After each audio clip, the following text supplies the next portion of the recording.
Welcome to A Teaspoon of Healing, where we explore the pathways to wellness and vibrant living. Listen to personal stories of healing and interviews with experts. It's time to open a doorway to healing in your life through positive changes.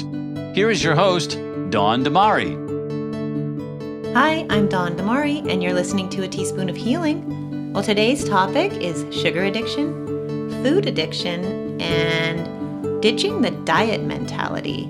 My guest, Erin Wathen, is a holistic health coach and a food abuse counselor.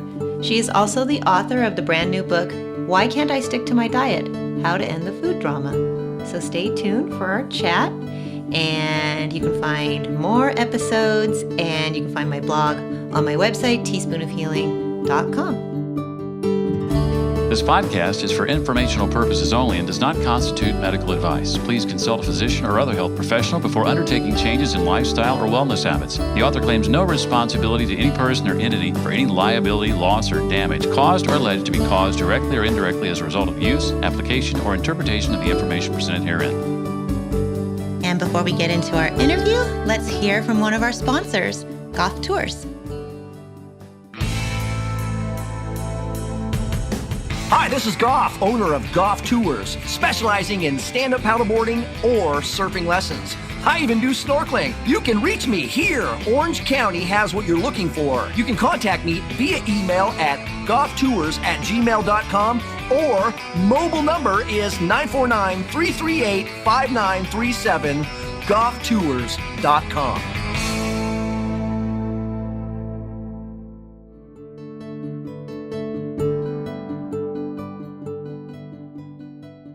Hi, I'm Dawn Damari, and you're listening to A Teaspoon of Healing.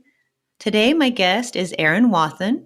She's a health translator and the author of a book called Why Can't I Stick to My Diet? Hi, Erin. Hi, how are you? I'm great. How are you? Good. Thank you so much for joining me on A Teaspoon of Healing. Absolutely. So you are a holistic health coach and a food abuse counselor. Now, that is really interesting to me. What does a food abuse counselor do? I think that's something that's really needed today. Well, a lot of us understand conceptually that sugar is addictive, that you can have cravings that are out of control for junk food, and we all agree obesity is a huge problem in America, ... But are we addicted to food? Not so much. We have that huge disconnect. So my training is a lot in helping people connect the dots in their own behavior.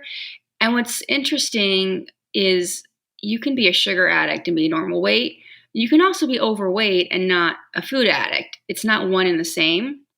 And just getting people to understand like where they fall on the spectrum of normal eating versus, addictive eating, because a lot of us just have kind of sloppy habits, and there's nothing really crazy, psychological, addictive, chemically behind it.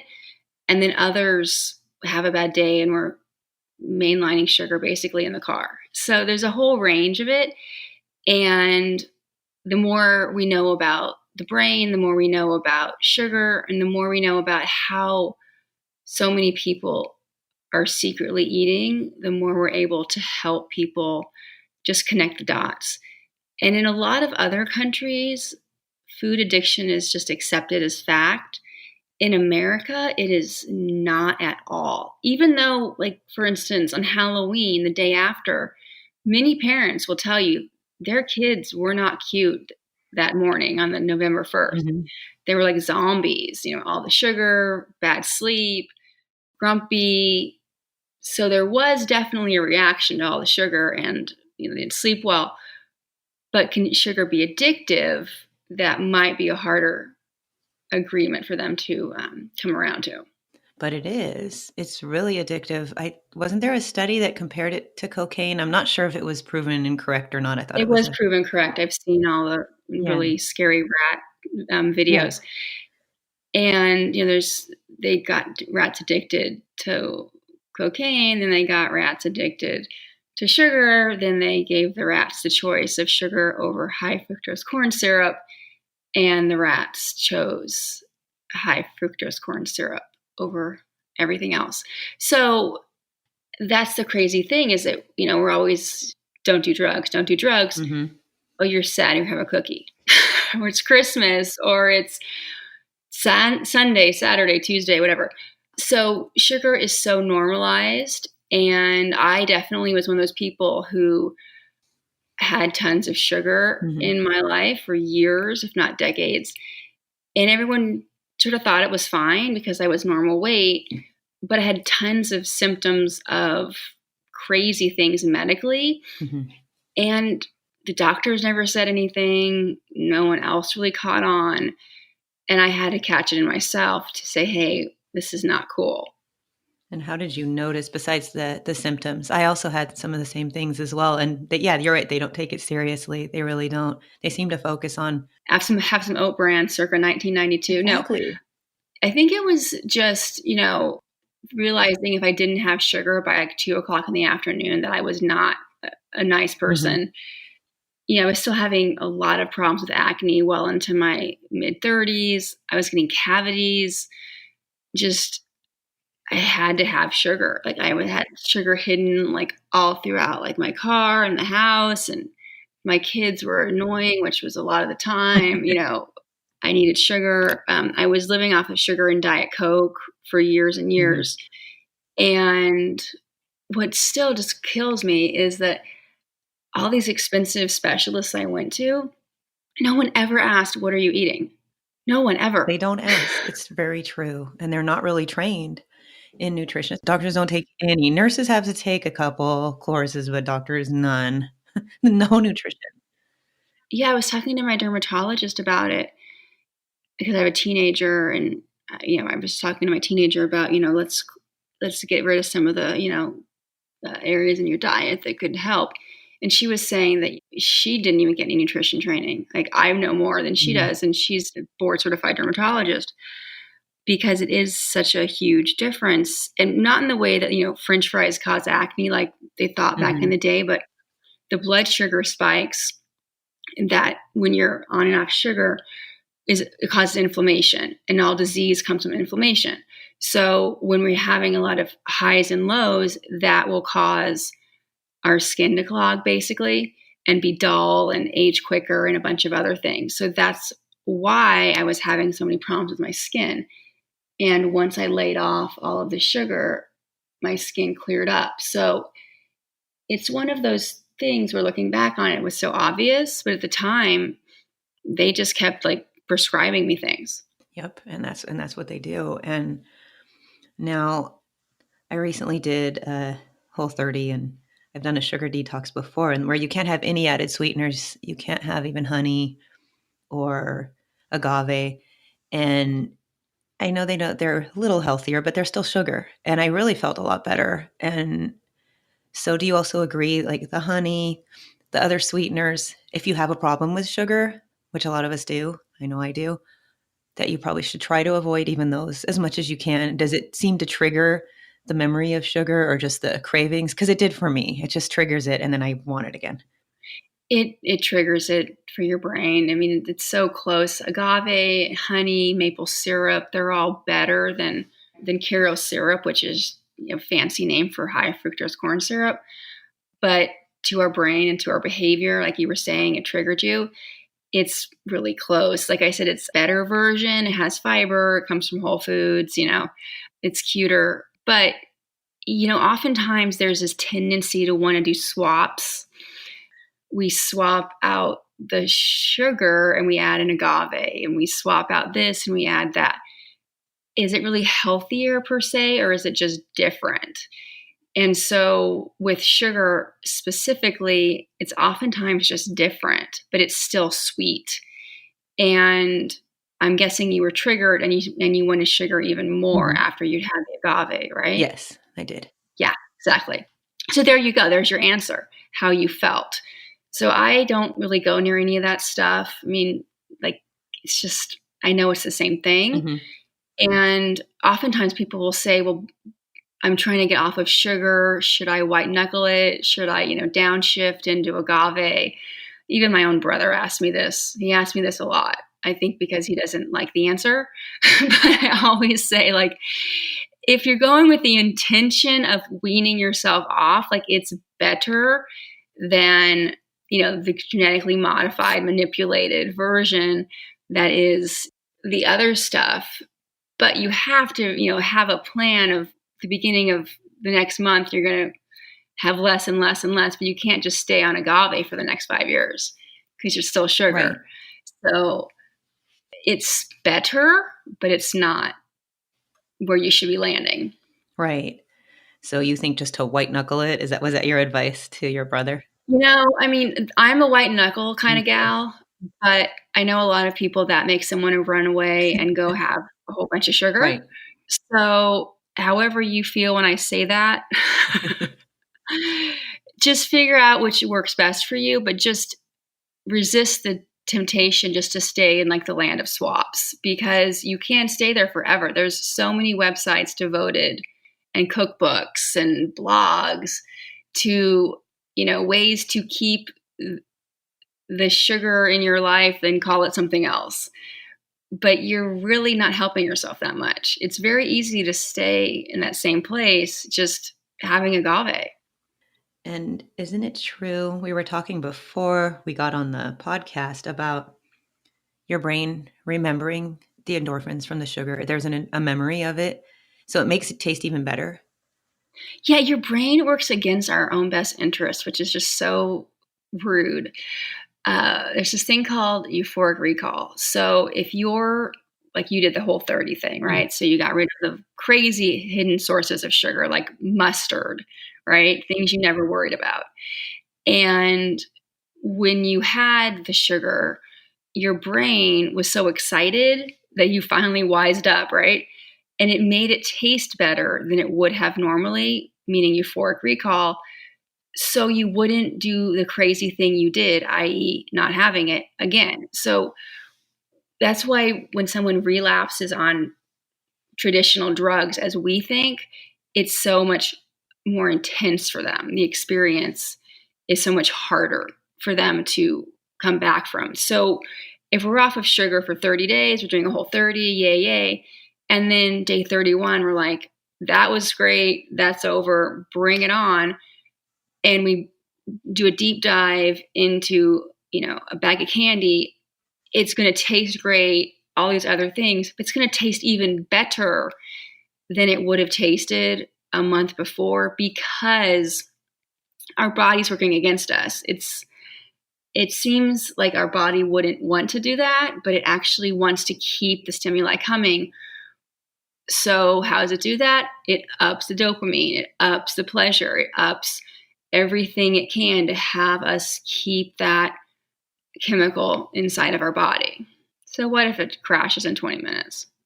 We'll just have more sugar, right? It's so crazy. And it's so true. I know. I didn't really, after it was done, I haven't really added it back in. I did try a piece of candy, a nougat, from that I'd gotten when I was traveling over in France over the summer. I saved some.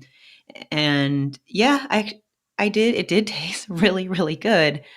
And I actually even felt a little like there's a little bit of euphoria you will feel from sugar. A little buzz, you don't even notice. You don't notice it normally if you're eating it, but being gone from it for a month. And not that I ate a ton of candy before. I mean, I used to be like you when you were telling your story. That was me. But prior to that month, I hadn't, I thought I had cut it down, but no, I hadn't. I was swapping. And it was really interesting because I felt a little bit of energy. I was like, this is weird. And then I could feel it coming down. I'm like, it really is a drug. It really just hit home. Now, what about fruit? What do you think about fruit?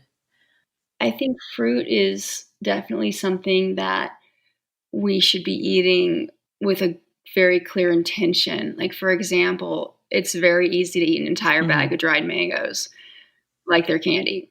I eat a lot of berries if I'm going to eat fruit. I typically eat fruit in the morning with a meal. Some of those smoothies from the smoothie companies have more sugar than Coke. You look on the back. So I'm all for fruit if you don't OD on it and you don't snack on it all day. Like I remember a couple years ago, and I used to work for them, so I can say this with a little bit of authority. Weight Watchers said you could eat fruit all day and still lose weight. I remember thinking, yeah, that's not going to work. Because if you're eating mangoes all day, it's still extra calories, sugar. They're still going to, the hormonal response of that food you cannot get away from. So having some fruit is fine. Don't have it be this huge emotional experience. It should be with a meal. And, there's a glycemic index, which basically ranks all the food as far as the sugar load it has on our body, or sugar impact. So for example, on one end, we'll have something that's very, very low sugar impact. Like think about like a couple blueberries, right? The other end will have Karo syrup. So I typically stick with fruit that is on the lower end. Like I said, raspberries, blueberries. You have berries, there's a lot of fiber. They're kind of like funky a little bit, like compared to like a mango or pineapple, anything that's very sweet. So if anything's very sweet, why is it sweet? It's sugar. Yeah, it's natural sugar versus added sugar. So your body knows what to do with natural sugar more than added sugar, but it's still sugar. So let's just eat it in moderation and be mindful when we're eating it. So when you're having it, enjoy it, but just be aware that like we're not that far away, like from an evolution perspective, from when fruit was few and far between. So back before there was Whole Foods, when we had to go find our own fruit all the time, when we couldn't get, where I live in the Northeast, we couldn't get, cantaloupe in January. We had to eat very seasonally. We had to eat locally, and having all this fruit flown in from all over the world wasn't an option. So a lot of us are just used to eating whatever we want, whenever we want, because it's sold at the local grocery store. So try to eat fruit that's from your geographic area. Try to eat it mindfully. And also, don't eat the same amount of fruit as you eat vegetables. You should always be like 3xing the amount of vegetables as you are fruit. Like vegetables should be the mainstay of your diet. Absolutely. Well, thank you for all of that information. I hope it will help people, because I know a lot of people are struggling with this. Oh, yeah. Oh, and by the way, green vegetables, French fries do not count, or corn. Those are basically just bread. Your book, Why Can't I Stick to My Diet? What is a reason why diets don't work, and we should kind of get away from the diet mentality? Why can't people stick to their diet? Because they go on them in the first place. Because you think about a diet, right? It's sort of like almost a carousel. We go on it with the intention of going off of it. So we're going to go on this thing for a while, and we're going to do what we need to do, and we're going to get the results we want, and then we're going to get off of it, and then things are going to be fine. I know, because I went on about 1 million of them. So for 3 months, 3 weeks, whatever we decide, we're going to only drink smoothies, or we're going to only eat between these hours, or we're going to eat this prepackaged food that's from a bomb shelter, or whatever we're deciding we're going to do. But we never, ever deal with how we gained weight, or why we gained weight in the first place, or what we're going to do afterwards. Because there's always an emotional component when we gain weight, even if we don't think there is. Because let's face it, like, to eat past the point of full, to eat when we're not hungry, to eat food that we know doesn't serve us, why would we go against our own best interests? Why would we do that? Like, what is going on internally that we're not addressing? What unmet needs need to be addressed? So, but instead of doing that, because that could be icky and emotional and maybe upsetting, we decide we're going to like count points, or cut out food groups, or do the new trendy thing that everyone at the gym's doing. So we get on the diet carousel for however many days, weeks, months we need to do it. And then we get off of it because we've lost, the 20, 30, 40 pounds or whatever. And nothing's changed inside of our head as far as how we deal with life. So maybe we're still in ketosis or whatever, but as far as what happens when we get a parking ticket, or how we're going to manage our mother-in-law. We never dealt with that. Mm-hmm. We were so busy obsessing over whether or not we were going to get the right cut of beef or whatever. So we're almost distracting ourselves with process instead of the source of everything. Mm-hmm. And then as far as the food goes, we don't really have a plan for afterwards a lot of the time, because so many people just decided, I'm going to stick to this plan for X amount of days or weeks or months or whatever it is. And then when I'm finally at my goal weight, I can eat how I want, which is such a like fantasy, right? Right. It goes against all logic, but we all thought that for a long time. So if I starve myself for 3 months and then I get to, 125, then I can eat fettuccine Alfredo all day, which makes zero sense. But Exactly. we all thought Yeah. that. Right.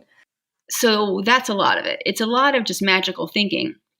So in a nutshell, those are the main reasons diets don't work, because the emotional component, the food component, and also like the now what? Like, what skills did you not develop moving on? Like, you're going to get to a cocktail party. What are you going to do? There's going to be those times when you're on a plane. What are you going to do? Because life is not going anywhere. There's always going to be, pigs in a blanket and pizza. So how are you going to handle these situations? Right. And it's fabulous if you know how many calories are in an apple, but what are you going to do about it? That's what so many diets don't address, because it's all about whatever the new trendy thing is. Absolutely. And it's a lot about food addiction as well, don't you think? And not just the diet, that there is some addiction to the food, and it's the emotional component, like you mentioned. No, absolutely. I think a lot of people don't even realize how they have a feeling they don't like, they go to food. They have a feeling they don't like, they go to food. And then they just all of a sudden are going to food all the time. They don't even know why. They're feeling restless. They're feeling this. Mm-hmm. They're going that. They go to food. And then the chemicals in the food are addictive as well. So there's a lot of internal and external forces where all roads are leading to food. And so how can people stop this? What is it that they can do instead of going on diet after diet? And if they are always turning to food, what can they do? First of all, they can do a really cold, hard look at like what's been going on. Like honestly, like where have things been going sideways? I remember honestly like being on the phone with, a family member and, bickering about something and opening up the fridge and eating ice cream while arguing with someone. Mm-hmm. I mean, right there is a huge problem.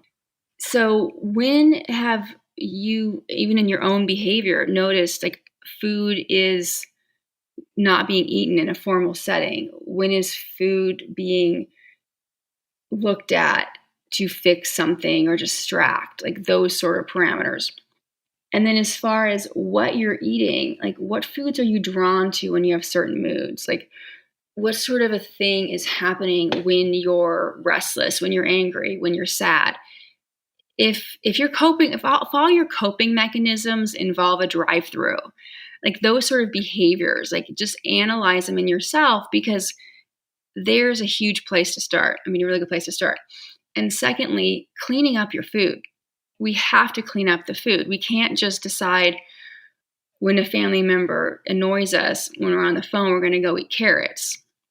Much more consistent with our food, because ideally what we get on is it's called a food plan or a food protocol, which is a way of eating that you're going to stick to for pretty much the rest of your life, even on Christmas, even on your birthday, where you eat normally, about the same way all the time.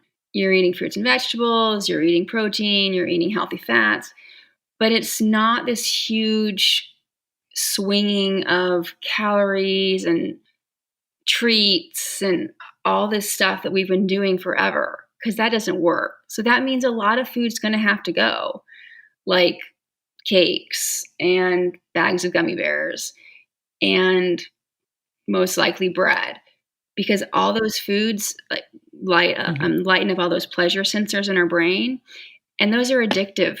Those need to go.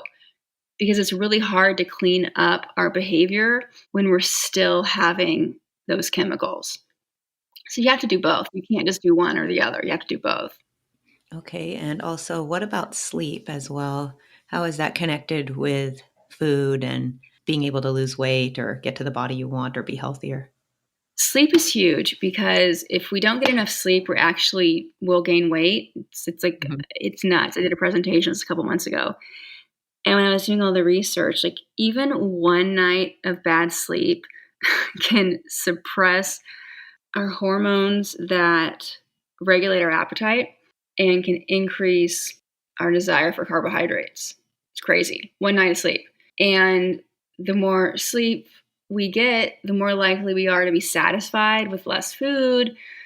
The more sleep we get, the less stressed we are. The more stressed we are, the more likely we are to gain weight because of the cortisol. Like sleep can really set the tone for us making good decisions. And oftentimes when we're tired, we go to the food that's going to give us the quickest energy, which we always, on a certain level, think of as quick acting carbs. So, like, where's the pasta? Which so many of us are used to thinking of like that's going to give us energy, which actually gives us the quickest acting and shortest long term source of energy. So, we're more likely to be drawn to carbohydrates when we're really tired, like the quick acting ones, but it just creates a whole mess. And, not enough sleep is defined as less than 6 hours, which most American adults, they're in there a lot of the times. So getting more sleep is a really great way to lose weight, which sounds kind of bizarre. But also, if you decide to stop eating past dinner, that will eliminate so many calories just from nighttime snacking. Mm-hmm. So what I do is, if say I want to be asleep at 10, I stop eating at 7. So it's 3 hours. And then 90 minutes before I want to be asleep, so that would be 8:30, I just turn off all my screens. Usually I go to sleep without a boredom, right? Mm-hmm.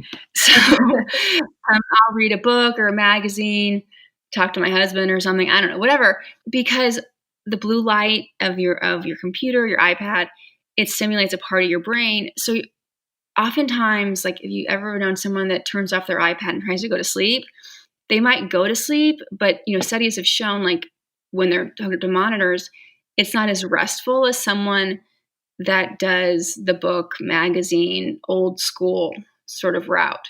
So sleep is very important with losing weight as well, and also just weight management, just regular old life. So you make better choices if you're not always sleep deprived. Absolutely. And you're right about the mindless nighttime snacking and just like you said, be a little bit bored. That's a great idea to shut off your electronics at 8:30, and that's a good way because you can just really mainly like staying online way at night and then all the light and not to the worst thing like which I got to stop doing is using electronics in bed too, like before you go to bed, looking at your phone or looking at Instagram. And really, I mean, it's not conducive to good sleep. I don't know if you get those reports like I do from my phone where it tells you how many Yes. hours you spent on your phone last week. And I'm like, Mm-hmm. man, It's scary. It's that's good that they have that though, depressing, I but think. now also stress is another thing that's related as well. So when people are under stress, their cortisol is spiking, just all these other things that we've been talking about. So how is stress management? How is that? What do you think when you work with your clients? Well, stress is a really not harder, but you have to think longer term when it comes to stress because, sleep, like I said, just turning off electronics, not eating, that's sort of a quicker fix. But stress, stress is a really different thing because the more stressed we are, the more stressed we feel. So when someone tells you just Mm-hmm. don't feel stressed, you're like, gee, thanks, go away. But, long term, like eating right, getting enough sleep, having some sort of stress Mm-hmm. management protocol, whether it be yoga or journaling or walking or deep breathing or something, meditation, maybe you get into plants, some sort of daily ritual you have for stress management will help tremendously. Because let's face it, like, it doesn't hurt. Even if you get like adult coloring books, I don't care. Do something to just kind of like lower your blood pressure, just chill out. And like I said earlier, the more stressed we are, we're more likely to release cortisol. Cortisol means we hold on to body fat, and the body fat we hold on to likes to hang out around our waist, which is not a place most of us like to have extra body fat. But cortisol needs to be lowered over time. We can't just, get more sleep on Monday and it's better by Tuesday. So over time, we need to go for those walks or learn how to meditate, journal, inhale possibility, exhale stress, or whatever you need to do to change how you manage the world as you have it. Because like I said, life isn't going anywhere just because you want it to be a little calmer. So when it comes to stress, I don't want people to be stressed about losing weight and doing the right thing and being super obsessive about it, because it will happen, but we need to just calm down about it and know that like our health is what we're trying to prioritize, not necessarily with what the scale reads this morning. And with stress, a lot of it is like if we're always in high alert, it's like I said, the evolution part. So if we're always like in fight or flight or freeze, our body will respond. So have you ever known someone that's always stressed out? Yes. And that used to be me. I mean, I still have a lot of stress, but I used to show it more. Yes. The thing is too, is like, I mean, I have a lot going on. I'm not going to say that I don't. It's how I respond to it, and how I choose to look at it. And also how I prioritize. Like there's some things that I just, I had to just vote them off the island, right? And then other things are top priority every day. So it just really comes down to like how we look at it. And maybe there's some outsourcing you can do, or maybe some things you just don't even bother with anymore, because let's face it, like maybe you don't really care that much if you make dinner versus, ordering HelloFresh. It doesn't matter. But whatever it is, be okay with it and just move on. But always feeling like DEFCON 5 or whatever it is, it's not helping anyone, especially yourself. So your book, Why Can't I Stick to My Diet? Okay. And it will be online, and also it will be in bookstores as well. Yeah, all major bookstores. It's on Amazon and barnesandnoble.com. Oh, okay. And if they want to learn more about your services, do you have a website they can go to? Absolutely. I'm at erinwathenwellness.com. Great. And it's WATHEN. So erinwathenwellness.com. Yes. Now, before we sign off, are there a few other things you want to share with our listeners? Maybe a few ways that they can be healthier by next week. First of all, get more sleep. Just really get more sleep. Drink more water is a really big thing. So many people just drink coffee and soda and a lot of alcohol. Try to know what you're eating the night before, if possible, versus just drive-thrus and burgers and making all those decisions on the fly and getting way too hungry and ordering the nachos. Absolutely. I totally agree. Well, thank you so much for those tips and for all of your knowledge and sharing that on A Teaspoon of Healing. And again, people can go to Erin Wathen Wellness, WATHEN.com, and they can find out about you, and they can pre-order your book, Why Can't I Stick to My Diet, on Amazon and Barnes & Noble. Yes, thank you so much. Excellent. Well, thank you. Thank you. Have a good day. Thank you for listening to this episode of A Teaspoon of Healing. If you have any questions for me or for Erin, visit my website, teaspoonofhealing.com. Click on contact and fill out the form. I'll get back to you. You can also visit me on Instagram at Teaspoon of Healing or Facebook.com/Teaspoon of Healing. And if you are not a current subscriber on iTunes, you can find me there. And I would love it if you left me a star rating and a review. Stay tuned. Another episode's coming up next week. Thank you for listening to A Teaspoon of Healing with Dawn Damari, your home for wellness and vibrant living.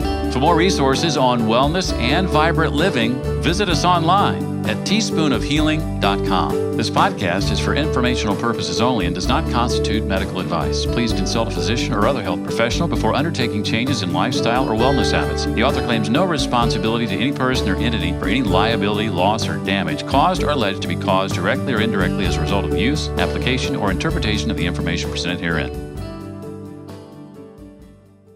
Hey there, this is Sean. And this is Frank Jag from Sensibly Cynical. And you can check us out on iTunes, Google Play, or your favorite podcatcher application. Or just be real, you can just Google our name, Sensibly Cynical. That too.